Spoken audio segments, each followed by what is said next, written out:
guys, it's Jess and welcome back to my channel, or welcome to my channel if it is your first time here. Today I'm going to be doing my November wrap up for you, and I read 6 books in the month of November, which is a pretty average number for me.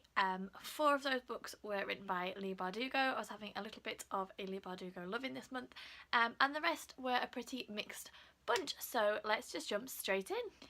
So the first 3 books that I read in the month of November were the Grisha trilogy by Leigh Bardugo. So that is Shadow and Bone, Siege and Storm, and Ruin and Rising.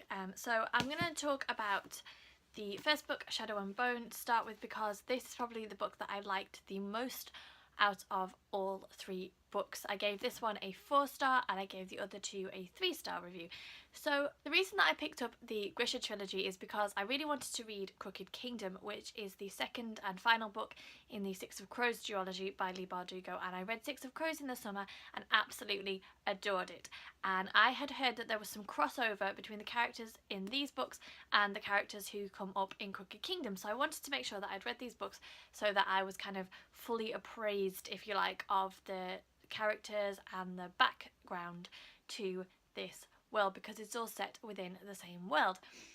Shadow and Bone I really loved. I love Leigh Bardugo's style of writing. I think it's so fluid and so easy to get into. I always like the variety of characters that she produces, and I absolutely adored the Darkling in this book. I think that with it being kind of autumnal, wintry, cozy kind of nights in, I'm really loving darker characters at the moment, and I'm not so much feeling the light and fluffy happy books that maybe are more suited to the summer.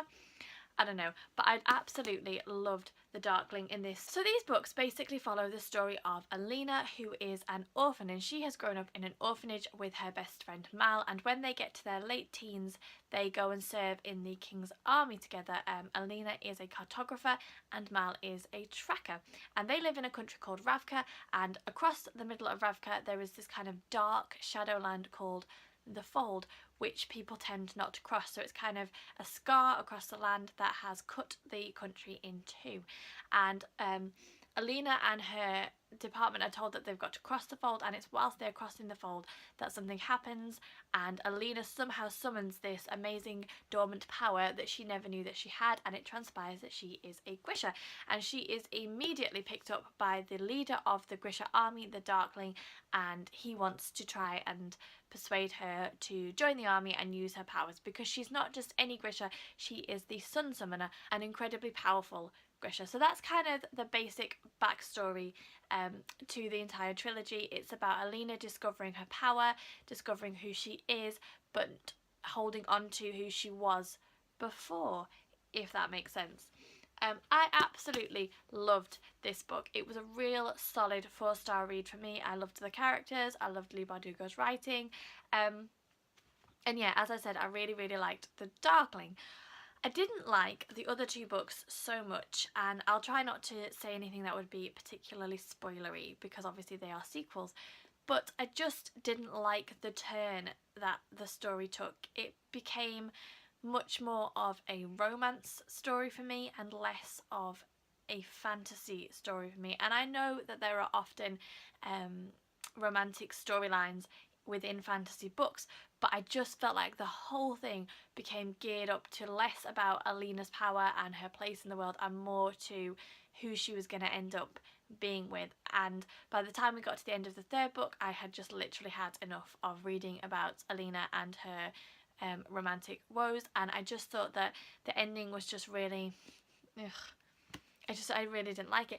I don't know if that is because of the time of year that I'm reading it at. I don't know if I'd read it in the summer, whether I'd been more like, oh, she got with the right guy and it was amazing, and or whether I don't know, I was just waiting for something darker, some kind of huge twist that was really unexpected and that would just throw everything that I thought was going to happen off kilter, and it just didn't happen. I think that it is a solid read, and I really enjoyed the way that Leigh Bardugo tied up all the different threads and all the different elements, and there were certainly some twists and turns by the end. For me, I just thought that it was too much of a romance story, so I did still enjoy it. And of course I read Six of Crows, and I absolutely adored Six of Crows, and I feel like maybe I had too high expectations of what these books were going to be like based on my experience of reading Six of Crows. I'm kind of in a bit of a because if I'd read these before I'd read Six of Crows, I probably wouldn't have picked Six of Crows up. But equally, having read Six of Crows, I had really high expectations for what this trilogy was going to be like, and it just wasn't the same. So I think a solid read, but nothing show-stopping for me. Okay, so after finishing the Grisha thriller and just being a little bit like, ugh, I then, of course, had to pick up Crooked Kingdom by Leigh Bardugo. I have been putting off reading this book since I realised that it was the last one and that the series was only going to be a duology. I adore this book. I adore the characters, I adore the world, I adore the storyline.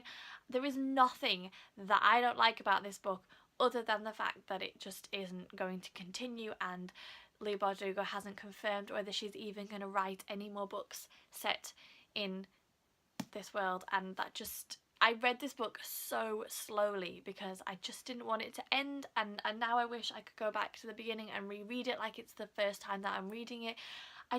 The thing that I love, as I said, the same with the Grisha trilogy, Leigh Bardugo's writing is just really fluid and really easy to get into. I just fly through it and I just find myself drawn completely into the world that she has created. But the thing that I really, really love about this particular series of books is the fact that all of her characters are morally dubious and morally questionable and just are very much walking on the wrong side of the law. And I just really like that because I love the fact that you find yourself still rooting for these people even though they're criminals and liars and deceivers and all that kind of thing. I just really, really enjoyed that as an element of this book. Obviously this is a sequel to Six of Crows, so I won't talk too much about this book, but basically Six of Crows follows a band of criminals who are given this impossible heist to complete, and Crooked Kingdom just picks up where Six of Crows leaves off. You follow the perspective of a number of different characters and you are offered insights into a number of different cultures that exist within this world, and I just love them all. I love them all. I love the story. I could gush for hours and hours about this book, and I really, really think that if you like high fantasy books with twists and turns that are very strongly character driven, then you will love the Six of Crows duology. So after finishing Crooked Kingdom, I ended up in a little bit of a slump. As you can imagine, such a highly anticipated and well loved book for me. It was always going to be difficult to know what to pick up next. So I went with something that was quite different and quite small, and I can never say the name of this book at all in a fluid way, and it is the Guernsey Literary and Potato Peel Pie Society by Marianne Schaffer and Annie Barrows.